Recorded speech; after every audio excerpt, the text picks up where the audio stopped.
Hello mga lods, welcome sa ating munting channel. Ito meron tayong isi-share sa inyo. So yan, pagpasensya yung boses natin, malat na malat tayo. Tuyo-tuyo na lalamunan ko, sinisipon pa ako.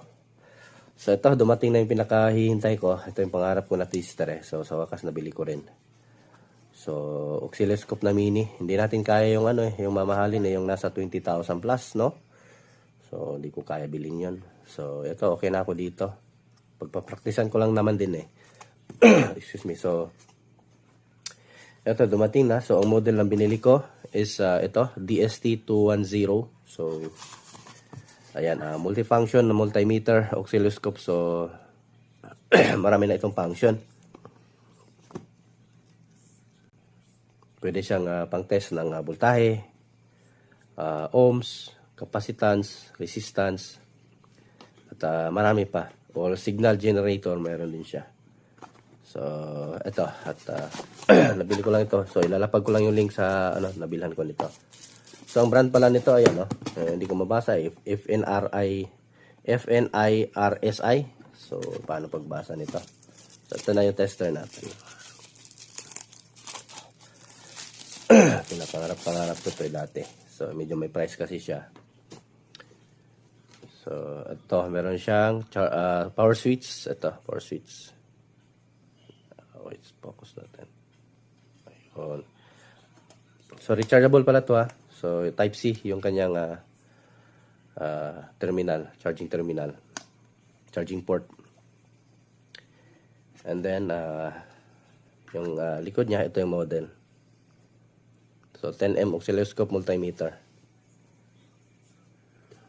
So, gamit na gamit to. Lalo na sa akin. Na almost nire-repair mga amplifier na. So, focus natin. Then, power on natin. Ayun So, multimeter agad yung bungad eh. So, ito lang yung navigation na key niya. So, signal generator. Tapos, enter. Ayan. Square wave, sine wave. Down lang, no? Ayan, kung gusto mo siya ganyan. So, magagamit ko to. So, pag magpa-practice muna ako nito kasi hindi naman tayo nakapag-aral kung paano ito gamitin. Kasi basta pangarap ko lang siyang bilhin. So, ito talaga yung pangarap ko. Na matutunan kong gamitin tong mga ganito. Lalo na kasi pag nagre-repair ka ng mga inverter or yung mga class D type na mga amplifier. So, kailangan talaga to eh. Para sa mas mabilis na tracing. Lalo na sa mga signal, no? So, paano ba to magbalik?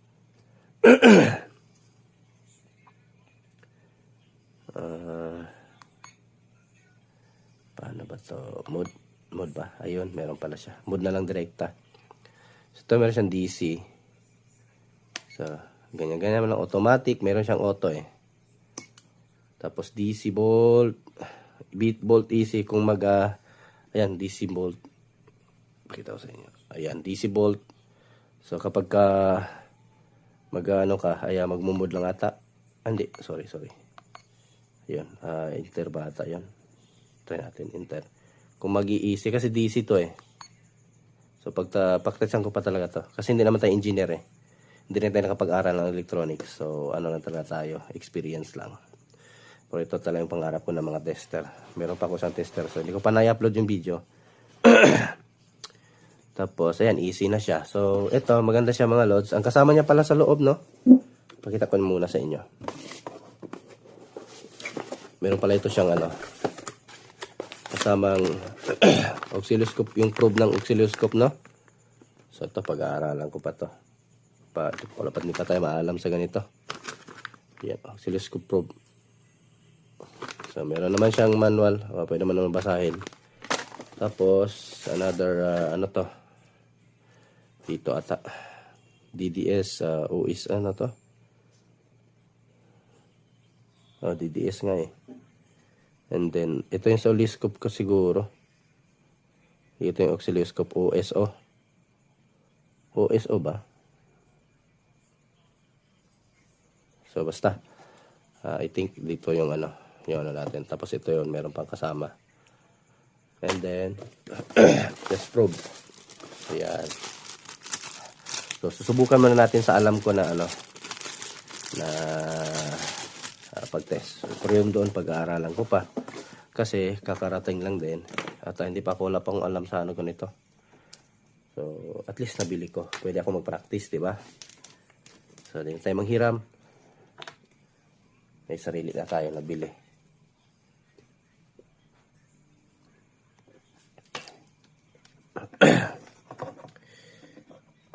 So, ito.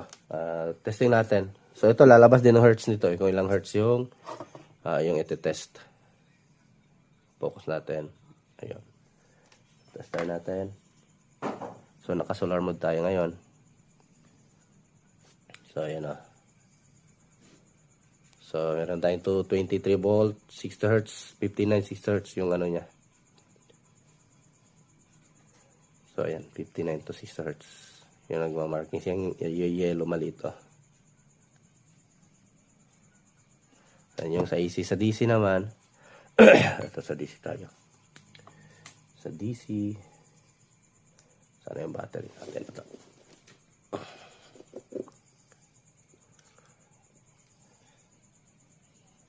Ayan, meron tayong 3.8. So, hindi lang natin malalaman yung kanyang ampere or milliampere. Ay, sorry, hindi pala nakafocus. So, ayan o. 3.8. Sa resistance naman, pag resistance, iikutin mo lang ito. Merong ohms, may buzzer, and then ito diode, tapos capacitor. Ayan. So, testing natin sa capacitor na maliit. Sana yun. Ito. Meron tayong auto-focus yung test natin. So, meron tayong 2,200 by 25 volt. So, tetest natin.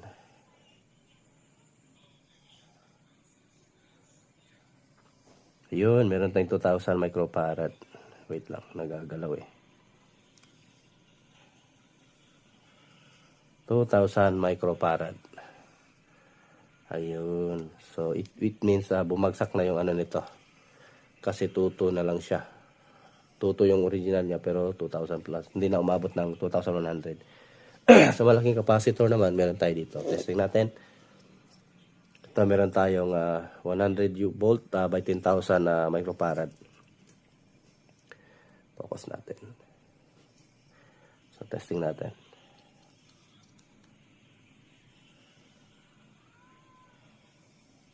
Wait, yun, 9,150 microfarad. So, ayan. So, malapit. So, sakto siya. Konti na lang para maging 10,000. Pwede pa. Oh, it means goods na goods pa to. So, check natin yung ibang sirang capacitor. Meron tayong mga sira dito eh. Ito. Pa 50 volt by yan, may 10,000. Blurred lang. So, check natin ito kung buo pa.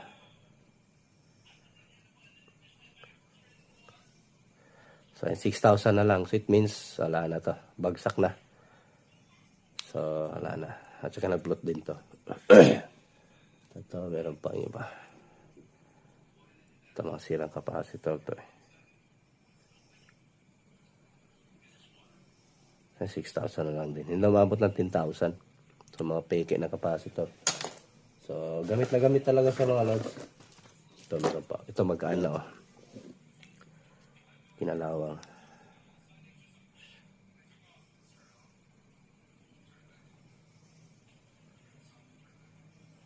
Wala na, din na binabasa. Oy, meron pa 8,000. So, pwede pa sana. Kaso, bagsak pa rin. At saka putol lang yung paa niya. So, ayan. Basta maganda siya. Sa resistance naman, dito tayo sa ohms. Dito. Sa ohms tayo. Ayan. Meron tayong 1K dito. Ito, 5 band. 5 band na 1K. So, tester natin. Yun oh, 1K talaga siya. Diba? Ang ganda. Yan. So, ito. At yan. Ito lang yung may share ko sa inyo. At nabili ko rin yung gusto kong bilhin. Nakaipon tayo eh. Maganda siya. Ayan. Marami pa siyang feature, no? Kung gusto mo na automatic, wala ka nang problemahin. Direkta na lang. Tusok mo na lang siya direkta. Ayan. So, automatic yan siya. May relay. Parang may relay din siya sa loob eh. Nag-click. So, AC. Tapos DC na naman. Ito, DC. Ayun, nag-click siya eh. Parang may relay sa loob. Automatic siya. Siya na kusang nag-change. Tapos, ano yung 1K natin? Ito, 1K. Testing din natin. Ito, maganda. May auto. Pag hindi ka marunong mag-tester or mamali-mali. Ayan na. So, automatic na siya. Ayos. Ganda, ganda. At yung price nito, saan yung cellphone kong isa? Pakita ko sa inyo. So, ayan. Ito yung ano niya, price. So, sa Shopee ko siya nabili. So, 2,000. Naka-sale kasi ito siya eh. Ayan, naka-sale siya. Pero pag ibay mo yan siya, dalawang model kasi, no? Pagpipilian mo. Merong 201 at saka 210. So, 210 yung kinuha ko eh. Mas taas ata ang ano nito, model niya. 1 MHz lang pala yung ano. Silipin natin. So, yung 201. Ito pala yung pinagkaibahan nilang dalawa. Yung DS210. Bandwidth 10 megawatts, 10 megahertz. Yung sa 201, 1 megahertz. Then, sampling rate, 48 MSAS. 5 lang yung sa 201. Dito naman sa frequency, 0 to 50 kHz. Yung sa 201, ay 0 to 10 kHz. Then waveform, output 13. So same sila. So konti lang naman yung iniba ng price. Kapag ibabay mo yan siya, may butcher yan pag ganyan, nakasale eh. Ayan, pag ibabay mo yan siya. Ayan, may butcher yan. Input nyo lang yung butcher. Dito, ito. So ayan, may minus pa yan eh. Ayan, 667 yung minus. Pag ibay mo yan siya, nagiging 2 na lang yan. Ayan, mura na siya. May oscilloscope ka ng maliit, mini, no? So, yan. Yan lang. I-share ko lang yung link sa inyo. So, ayos. Maganda siya. Mood. Ito. Hindi ko alam kung paano to gamitin. Basta pag-aaralan ko muna. Malos yung nagtatanong, baka may tutorial daw tayo. So, ako din mismo, aralin ko pa to. Yung sa oscilloscope, ito talaga yung dito. Aralin ko pa. Kasi, hindi tayo magaling nito eh. So, basta yung ano niya, meron siyang automatic, volt, DC and AC, ohms, buzzer, diode, capacitor, hertz, temperature, then milliampere, and then ampere. Ito. So, basta ito yung mga ano niya, function. Yan, meron siyang sine wave, square wave, then sawtooth wave, sawtooth ba? Sawtooth ata eh. Ayan, sawtooth. Yung parang ano, yung parang gabas or lagari. Half wave, full wave, step wave. Meron pa ba? Reverse step wave, index up, index decrease, direct current, DC, multi audio, skin pulse, sync pulse, Laurent waves. Yan lang siya. So ayan, thank you mga lods, ano? So yan lang yung may share ko sa inyo. At bilhin din natin yung pangarap natin. So yan, thanks for watching mga lods.